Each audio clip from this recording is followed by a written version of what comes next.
everyone, and welcome to today's keynote webinar titled Microfluidics and CRISPR-Diagnostics Therapy. Today's webinar is part of the 6th annual event in the CRISPR Virtual Event Series. I'm Christy Jewell of LabRoots, and I'll be your moderator for today's event. Before we begin, I would like to remind everyone that today's event is interactive, and we encourage you to first participate by communicating with other attendees using our live chat feature during the presentation. You can find that live chat located on the bottom left of your screen. You can also participate by submitting as many questions as you would like during the presentation. To do so, simply type them into the Ask a Question box and click Submit. We will answer as many of your questions as we have time for at the end of the presentation. Now, if you have any trouble seeing or hearing the presentation, click on the Help Desk button from the lobby within the event. And finally, as a reminder, today's presentation is educational, and it does offer free continuing education credits. Click on the Continuing Education Credits image located on the right of your screen and follow the process to obtain your credits. Okay, now let's get started. I would like to present today's speaker, Xingyu Jiang, Chair Professor of Biomedical Engineering, Southern University of Science and Technology. For a complete biography on our speaker, please find it on the left of your screen. Xingyu, welcome. You may now begin your presentation. Hi, thank you, Christy. Before I start, I'd like to thank Professor Changchun Liu at the University of Connecticut, who invited me to this wonderful event, and thank also the colleagues at LabRoots for setting up everything and prepare for everything. They've done a wonderful job. So I'm from the southern part of China in a city called Shenzhen. To give you a perspective, it's very close to Hong Kong, about 17 minutes by high-speed train. I'm going to tell you about microfluidics and CRISPR-based diagnostics and therapy. So I'm going to start by telling you our effort in using microfluidics for various types of clinical and biological assays. And then I'm going to go on and tell you about the major part of today's talk, which is doing CRISPR-based diagnostics in microfluidics. And then at the end, I'm going to tell you a little bit about our effort in trying to use microfluidics for screening for nanomaterial-based CRISPR-based therapy. So our lab has had a long interest in using microfluidics for various types of analysis, diagnostics, in particular chemical and biological molecules. So the reason we're interested in that is because by using microfluidics, you can decrease the volume of the reaction and thus allow you to do many types of reactions at the same time. So we use the term multiplexation to indicate that we can carry out many assays at the same time. In many microfluidics-enabled applications, the sensitivity of the assay can be improved by shrinking the volume. And by shrinking the volume, that allows you to increase the sensitivity. And I'll give you some examples of that. And also by using microfluidics with equipment that allows you to automate the fluid handling, that allows us automation of the analysis. And in many times, integration is also something that can be achieved with microfluidics by combining many steps that are typically required in a traditional assay.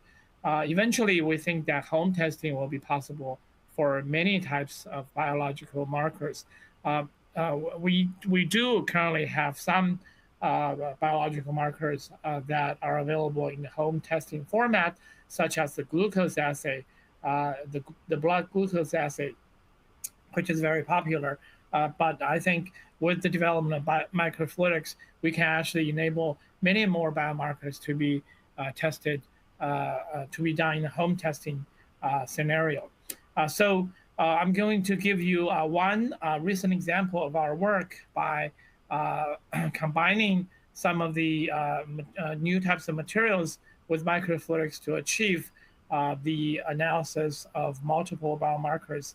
So this is a collaborative work between Professor Zhang Bo's group and also Professor Do Wang and a master level student in my lab. So the goal here is to try to use a fairly straightforward and fairly portable device to detect all variants of the COVID virus.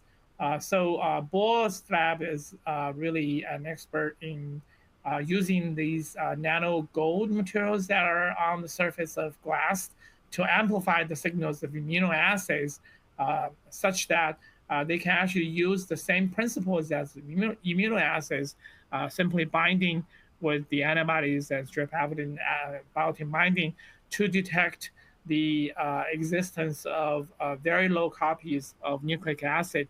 In this particular assay, it doesn't have to amplify any of the nucleic acids, which is normally what you have to do via a PCR or LAMP or RPA in order to detect the DNA or the RNA or the nucleic acid. But in this case, Bo was able to use this amplification based on the interaction of the fluorescence on the label and the the gold on the surface in order to achieve close to single molecule resolution detection of nucleic acid. So our contribution to this work comes in the fact that we can build microfluidic devices as well as an equipment which automate the fluid handling within the microfluid channels such that it works very well with this nano material-based gold glass slide in order to carry out the entire process of the diagnostics. So now I should mention that the equipment that we use here is about the size of a laptop, so it's fairly portable. And the chip that we use here is about the size of a credit card. Basically using these approaches, we're able to really streamline the diagnostic process and miniaturize many of the equipments that are required. But in this particular case, the microchannel actually has to be microfabricated using either a laser based technology or microfabrication photolithography type of based technology. Next, I want to give you one other example in which we really don't have to use very complicated methods for fabrication in order to achieve multiplexation in microfluidics. So I think many people, particularly after the pandemic, people are now familiar with the lateral flow assay, which is basically your COVID antigen test. So in this particular assay, typically the sample is introduced on the sample pad and it runs through the lateral flow assay on basically a membrane, typically a nitrocellulose membrane. So it's a very convenient assay that allows you to look at biomarkers in the saliva or sometimes even in whole blood. So I think we're all familiar with the appearance of a T and a C line. So when you have both the T line and the C line, when you have two lines, that indicates that you are tested positive. When you just have the T line without, just have the C line without the T line, that indicates that your test is negative. So it's a very straightforward, qualitative way to determine the existence of biomarkers.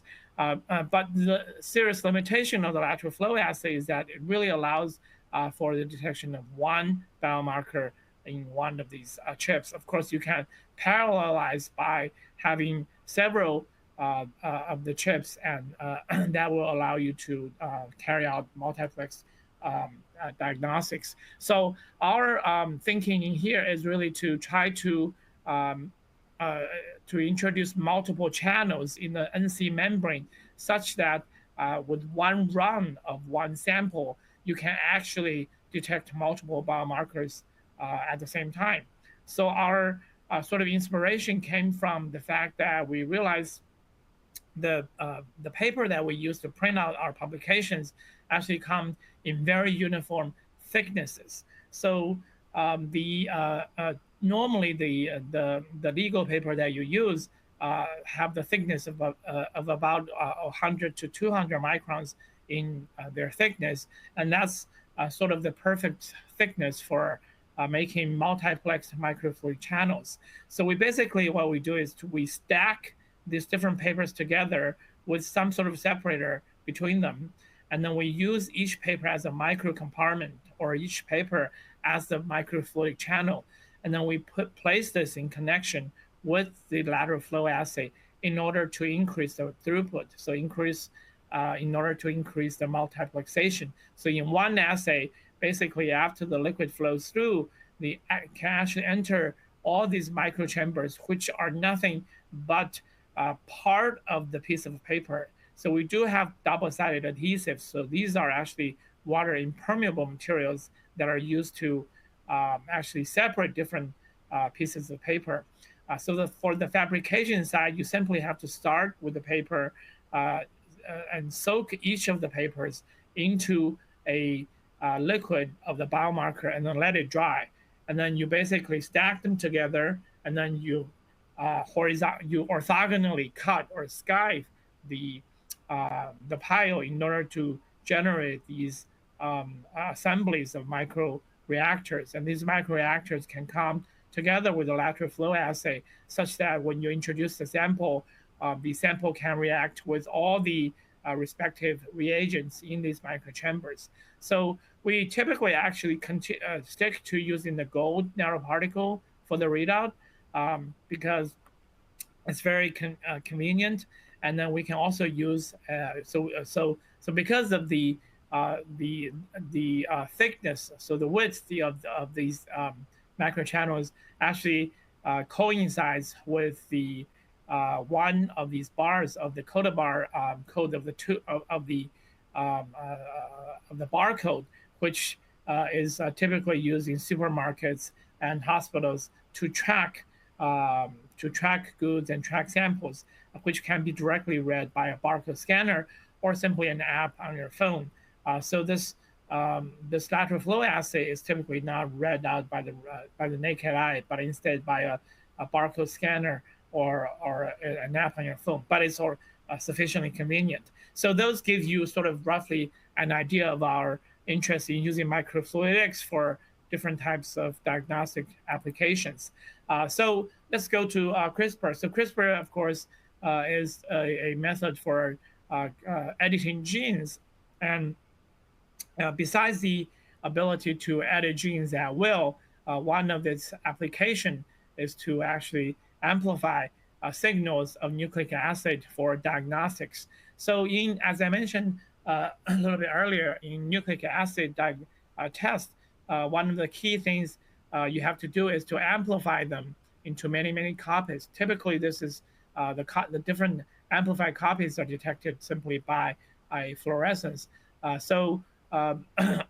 Professor Jennifer Doudna and Professor Dang Feng realized that if you combine these technologies, these nucleic acids with the case enzyme, which are activated only after these DNA or RNA hybrid actually form a duplex, they can actually continue cutting DNA, short strands of DNA or RNA. So they realize that this can actually be a very good strategy for amplification. So this is all, I think, quite different from the normal polymerase chain reaction in that you are simply amplify the target instead of amplifying the original sample.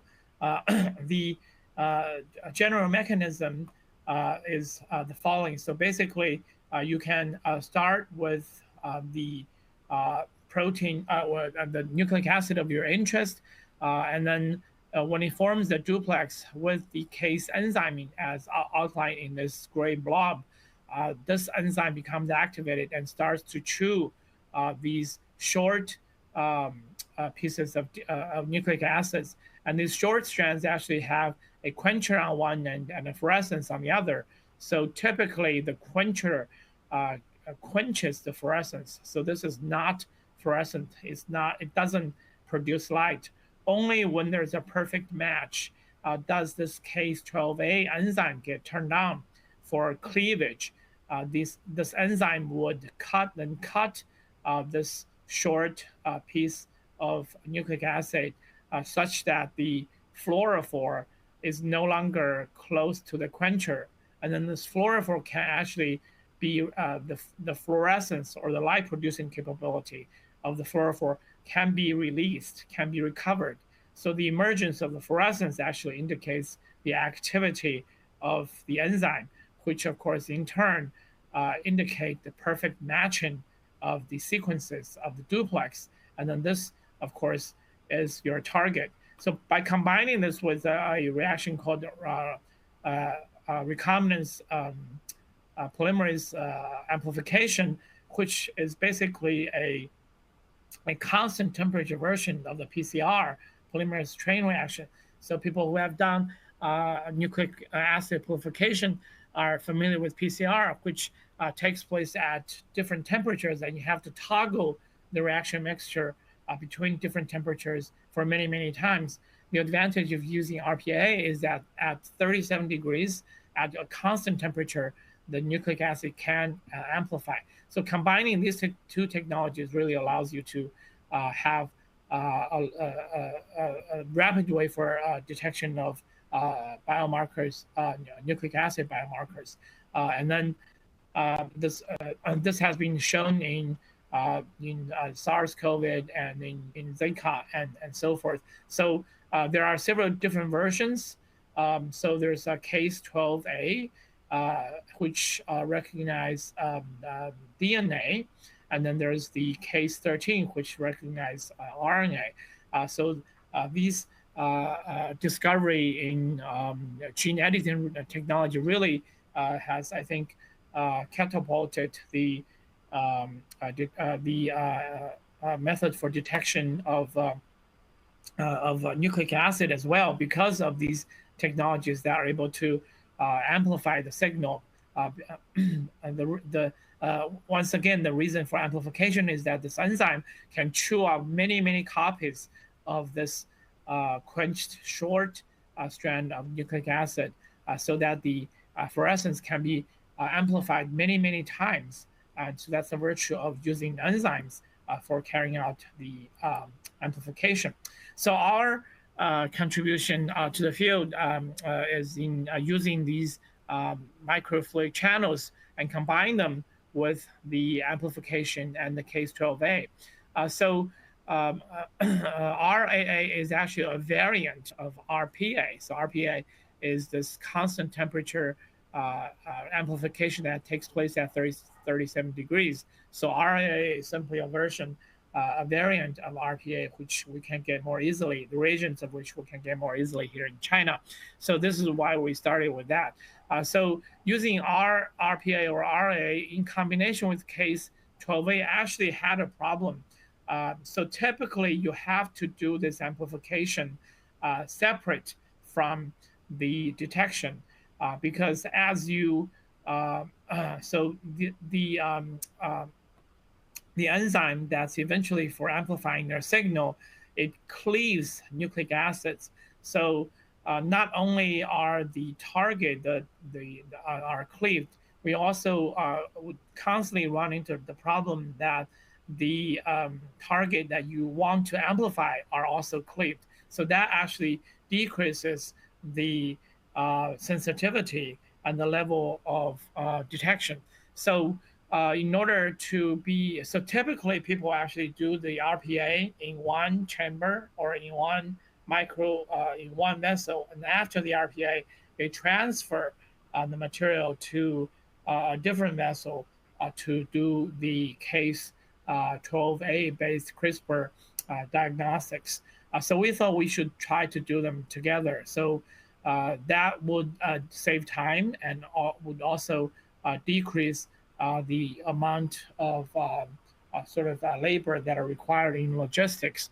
But because of the problem, we actually had to play with the concentration very carefully. So what we tried to do is to decrease the concentration of Cas12a in the reaction mixture, which would alleviate the problem of having some of the starting material, nucleic acid, cleaved. So after we optimize that, we put this in the centrifugal microfluidics. So this actually works a little bit like a CD or compact disc, where you can actually use an equipment that we also have designed to automatically control fluidic movement on the chip. So the point of using microfluidics is to decrease the volume of the liquid that's typically used in epineal tubes. In these microchannels, you can typically decrease the volume over a factor of 100. So you're using 1/100th of what's here. And then, the mechanism is actually fairly straightforward. We introduce the solution at the center of the compact disc. And then as the disc is spun by this equipment, so basically it's a modified CD player, the solution gets tossed from the center of the compact disc to the periphery of the compact disc by centrifugal force. So that's the basics, the basic principle behind this detection. And then we can load our reagent either along the way or at the end of the chamber, depending on what exactly we want to do. So that forms the basics. So our first one is actually fairly straightforward. We combine the RNA with the case 12A and simply put that in the microfluidic channel that is based on centrifugal force and use the equipment to do its job. This image tells you more detailed structure. We introduce the sample. So this is sort of a blown up. So the A on the right part of the image A is a blown up of the left part of an image A, where it tells you all the functional parts of the microchannel.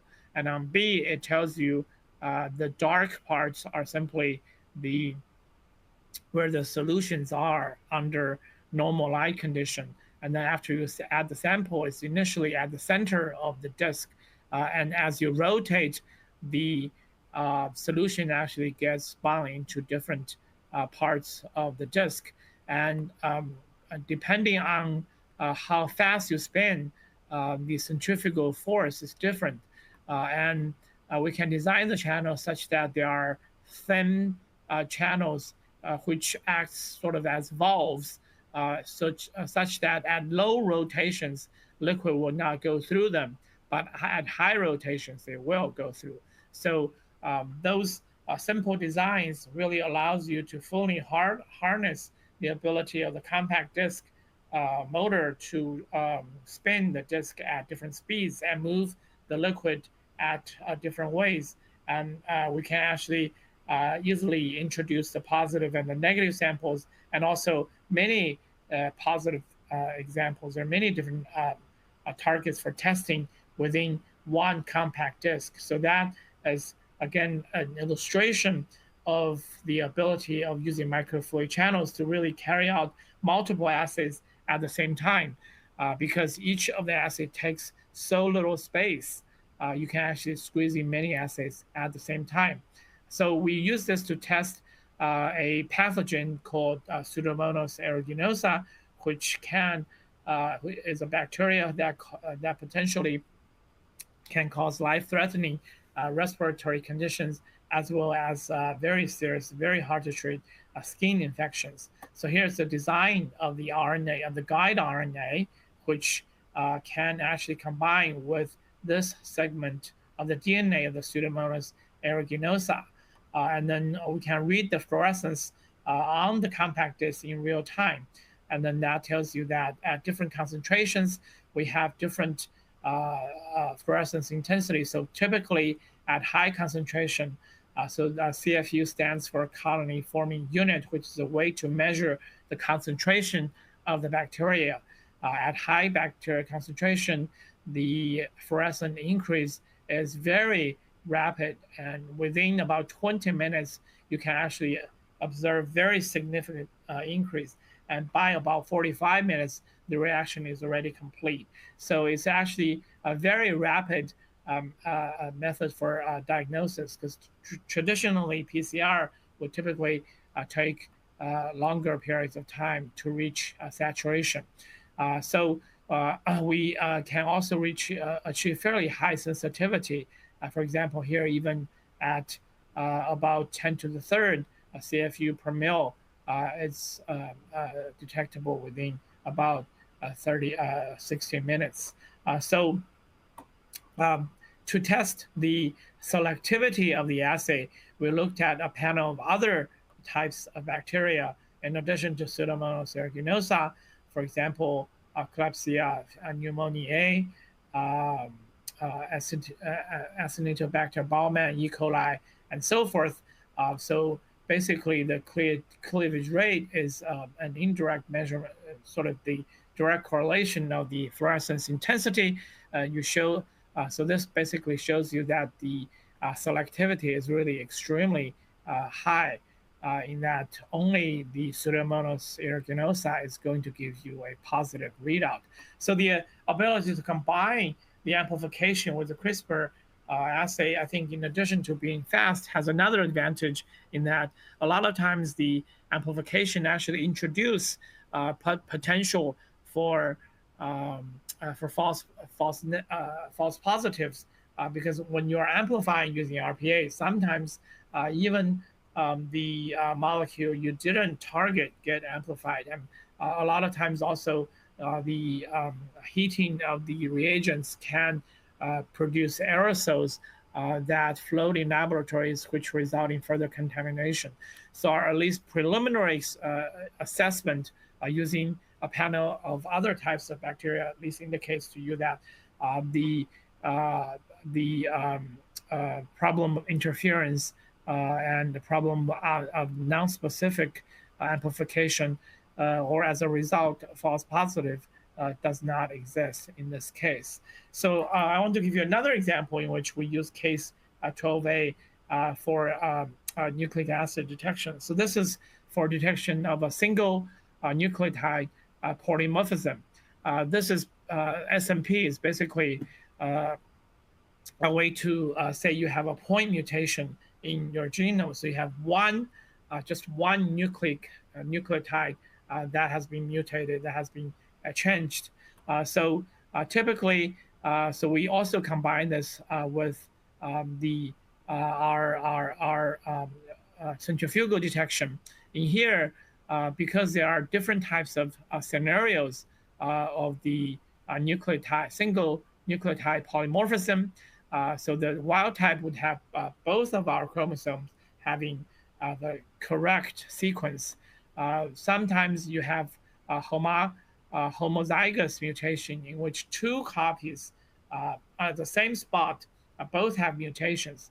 You also have a potential case of heterozygous mutation in which in two copies, only one of them had the mutation. So using traditional PCR and other types of nucleic acid detection technology is actually not the easiest way to detect one mutation along a very long strand of DNA.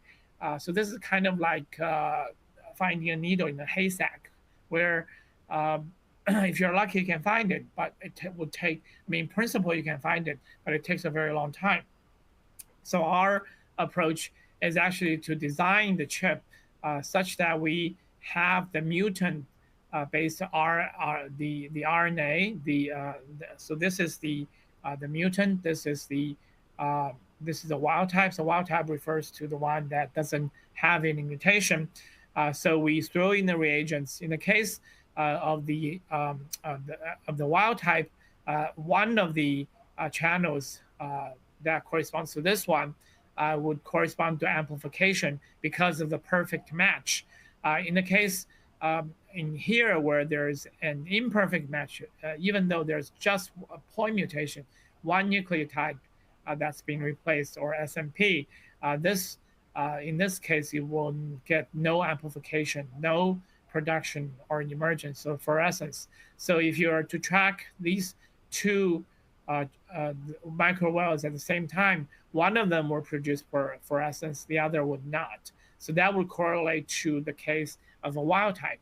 In the case of a homozygous mutation, where both are mutated, the UG channel would have a perfect match because the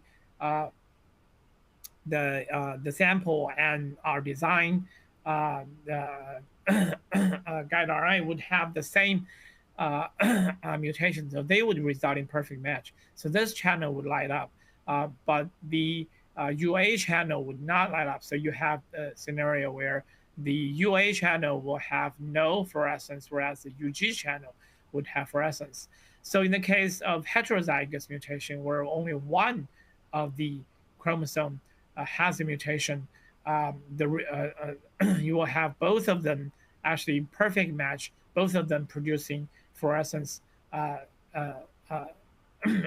over time. So that really allows us to quickly assay for SMP. So for example, CYP1A1 is a very common mutation in human, and it could come in wild type, it could come in heterozygous or homozygous mutant. So using this method, we can quickly determine the result, and we can compare that with the sequencing result, which of course would take much longer and cost much more, and there is a perfect match. So indicating that using the microfluidics-based case 12-based CRISPR, it really allows us to carry out some of this more complex analysis, such as determination of SMP.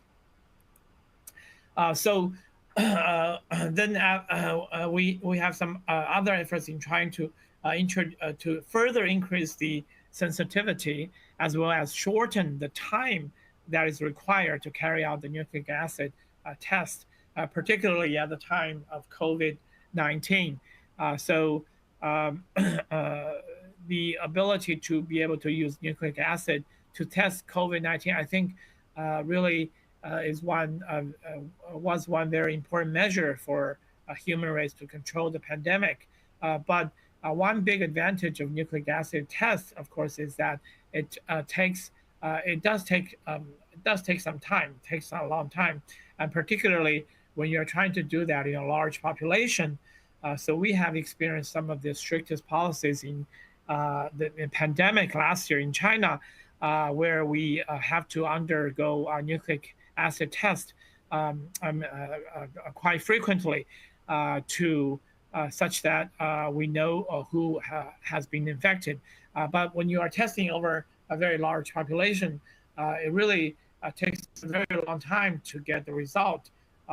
So because of that need in further shortening the time that is required for detection, we and others have thought about using this dual CRISPR case strategy, in which we actually target multiple targets on the sequence of nucleic acid we're interested in. So in here we use several targets on the E gene because of the COVID-19 genome, because that one is shown to be the most successful and accurate in determination.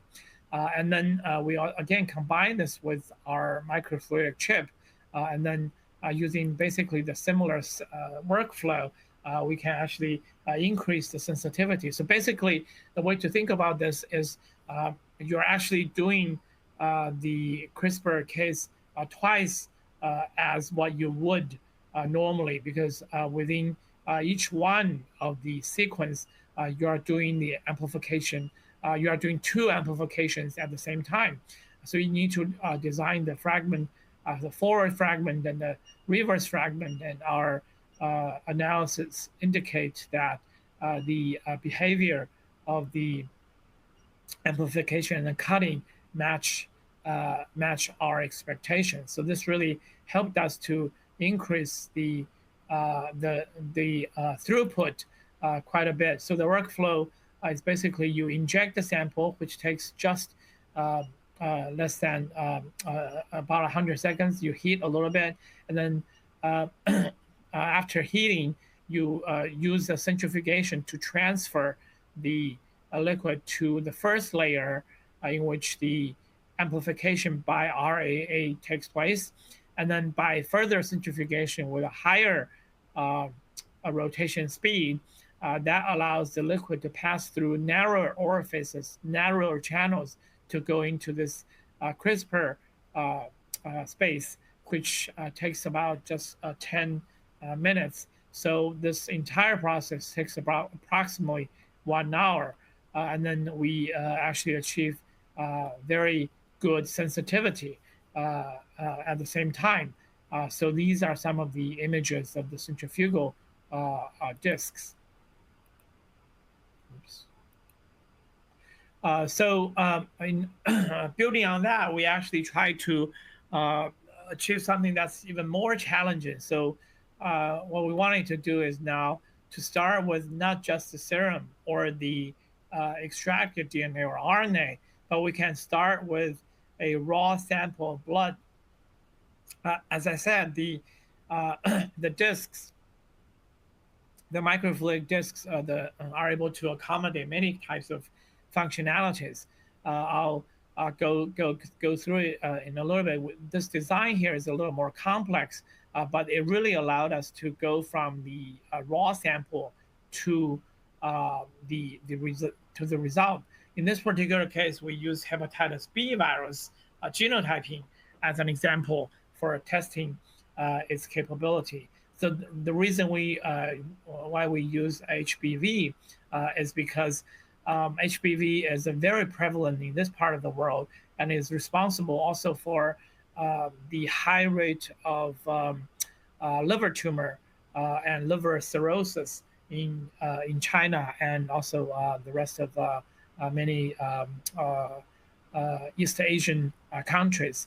Even though HBV virus testing is very common using methods like immunoassays, genotyping HBV can actually be quite difficult. So you need to identify the particular type of virus that has infected the patient in order to plan the treatment. In some cases, the patient actually doesn't have to undergo a very complex treatment, but in some cases, the strains of HBV can quickly result in liver tumor. So those are the patients that require most attention. So normally it would take at least 3 people to go from the raw blood extraction of the nucleic acid, then carry out the amplification, and then the final readout. But in a microfluidic chip, we can actually achieve this within less than 1/3 of the time that is required. So the chip actually is essentially the same as the one that I have told you before, with one important difference is that we introduce a magnetically gated an area in which initially is closed. When we apply the magnet, it will open.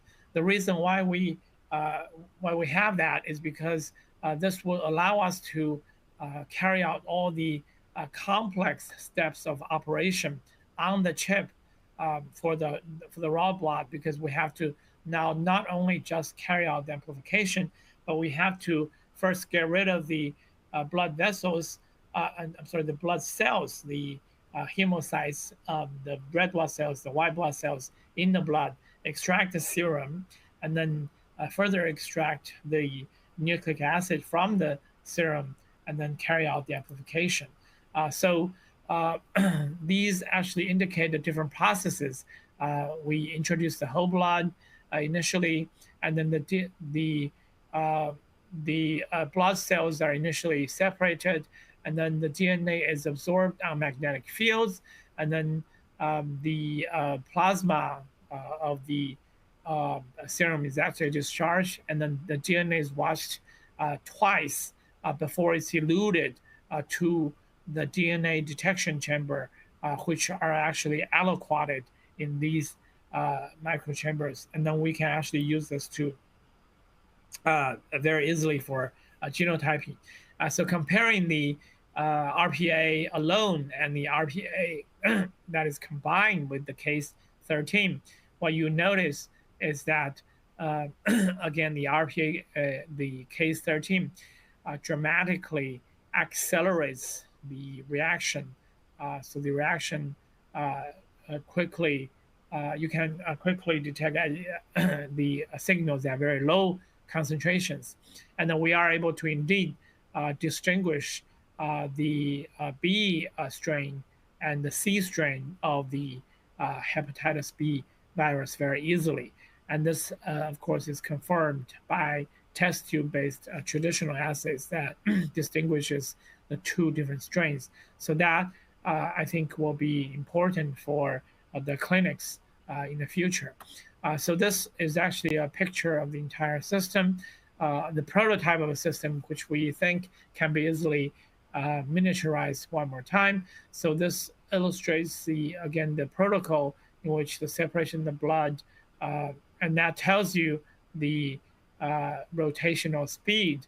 So again, because we have to actually subject the just to a fairly high rotational speed, we for separation, that also introduces the need to have the nucleic acid, to have the magnet in our case. And then I want to go through a few other examples of microchips. So this is another one that has this rotary valve chip, which combines a syringe, which is used here as the force, the driving force for the liquid, and then these rotary valves, which connects these different channels, and then using this preloading allows us to introduce the light speeds, all the solution buffer, elution buffer, and everything in the same chip, and then combine that, we are able to easily direct the solutions into these into different parts of the chip. So the advantage of using this plunger is that we can easily use a very simple equipment which simply has a linear drive that moves the plunger up and down, and a rotation drive which changes the rotary valve chip to control the entire process. And we can use this for detection of group B streptococcus, and you can see the selectivity is also fairly high. And recently we combined the case detection with the digital assay. So digital assay is simply assays in which you confine the analysis in small wells such that the sensitivity can be further improved.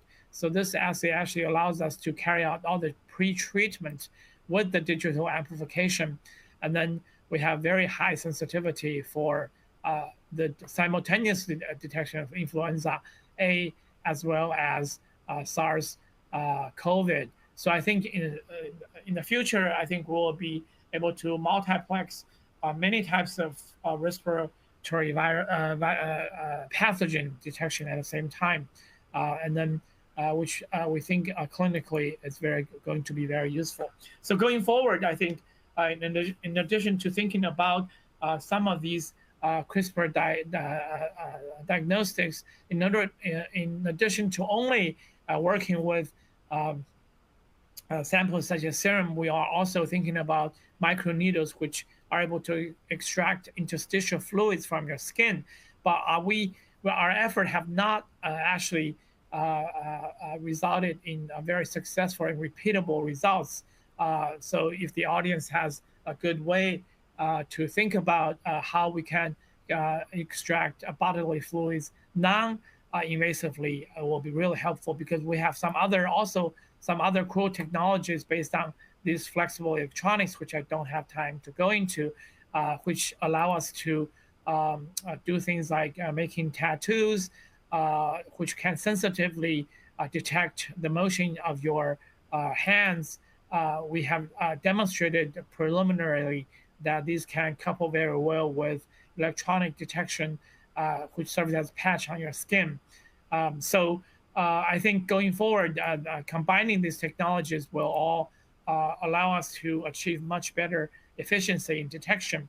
In the last, maybe, I'm actually running out of time, but let me just quickly go through our efforts in using microfluidics for screening different kinds of vectors for using artificial vectors instead of viruses. So these are polymers and lipids that can encapsulate the genes, the long strands of DNA, long strands of nucleic acid for therapeutics, and we can combine them with nanoparticles and target many different types of diseases. So with that, I will close and thank all the funding agencies, our collaborators, particularly our brilliant students, and thank you for your attention.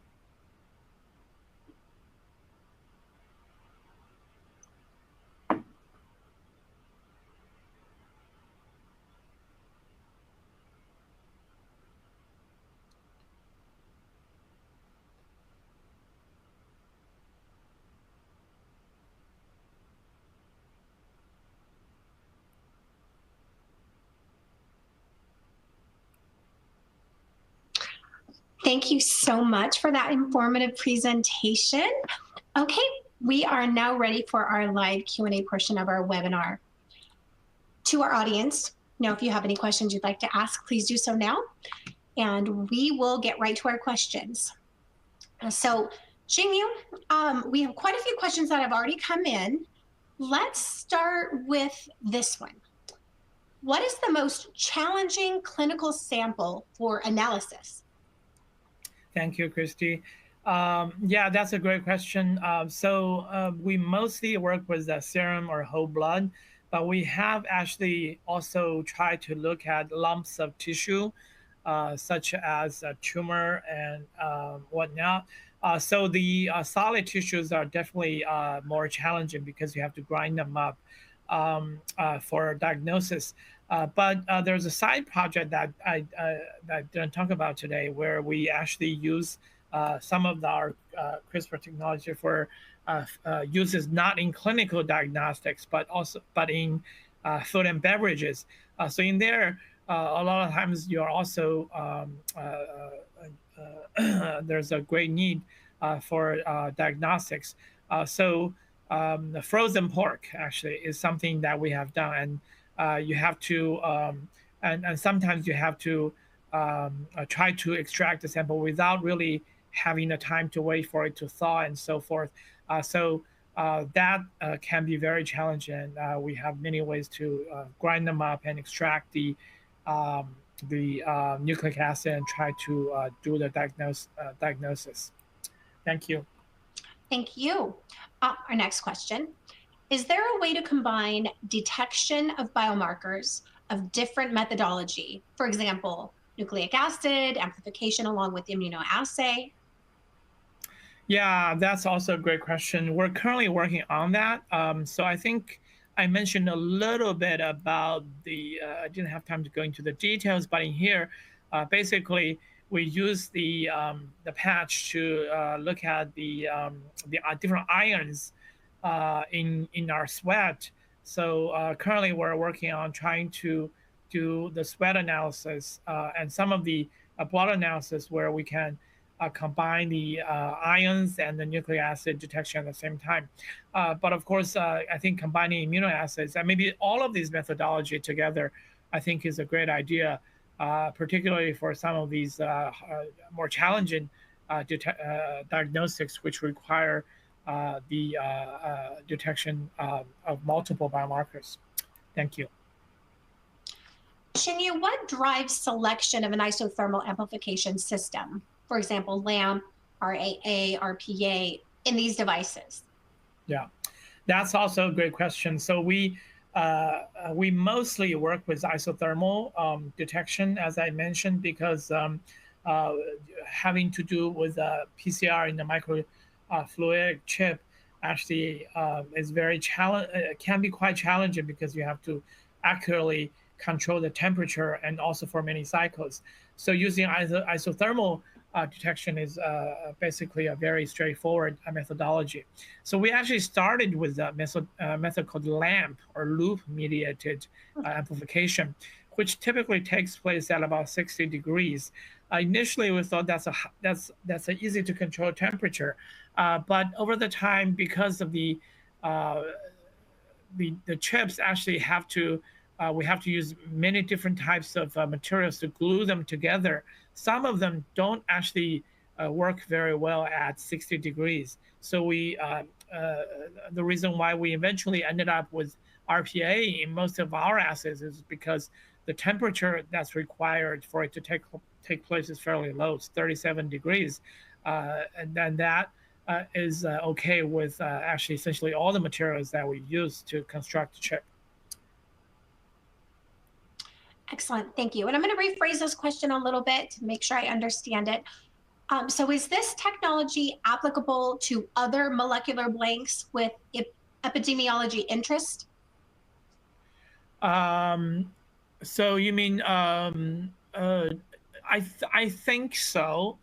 Depends on exactly what you want to do. I think SMP, the one that I explained, is already quite challenging with PCR alone.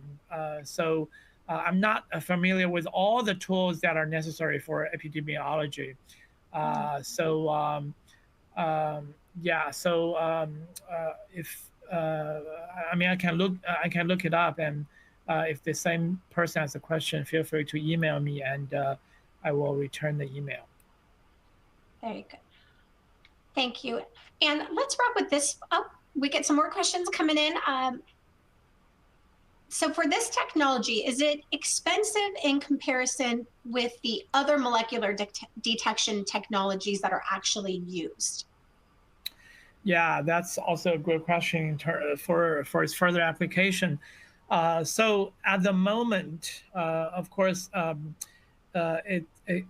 don't think it has a price. It has an advantage in price, mostly because you have to custom design the system, and the reagents are not completely scaled yet. So I think in the future, so in principle, it can be decreased quite dramatically for several reasons. First, because we're using microfluidics to basically shrink the reaction volume, so that decreases the amount of reagents that are required. So in principle, in the future, I think we'll be able to make it cheaper. And also, if we're doing this, the diagnostics in a multiplex way, that also further decrease the cost. And also, by saving human labor in some of our automation, it will automation motivated innovations. I think that will also save the cost of labor. But in the long run, I think yes, the saving in cost will eventually take place. Thank you, Xingyu. And I did want to reiterate, in your previous question, answer to the question, you mentioned that our audience can email you. This webinar will be available for on-demand viewing for 2 years. So any of our audience that are joining us today and those that are coming back watching it via the on-demand period, you can submit your questions in that Q&A box, and the questions will be answered via the contact information that you provided during your registration. So any questions you have after today's live event, you can still submit them and they will be answered. Xingyu, let's wrap with this final question. It's 2 parts. Did you experience any problem with the viscosity of the RPA mixture applied in the microchip? And if so, how did you deal with it? Yeah, I have talked with some of the students. It turns out that when we use the when we use our microchip, initially the channels have to be changed in a little bit in their dimensions. We have to use slightly wider channels than we anticipated for the centrifugal ones.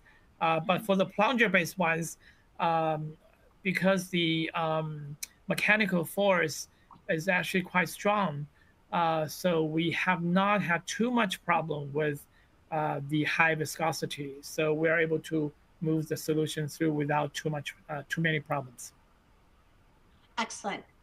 And Xingyu, do you have any final comments for our audience? No, thank you for all the great questions. Well, thank you, Xingyu John, for your time today and for your important research. Before we go, I do want to thank our audience for joining us today and for their interesting questions. Again, questions we did not have time for today, and additionally, those submitted during the on-demand period, they will be addressed by our speaker via the contact information you provided at the time of registration. Today's webcast can be viewed on demand for 2 years, and that's through November 1st, 2025. LabRoots will alert you via email when it's available for replay. We encourage you to share that email with your colleagues who may have missed today's live event. Thank you so much for joining us, and Xingyu, thank you again for joining us today. Everyone, thank you, Christy. Bye. Thank you. Have a great day, everyone. Bye-bye.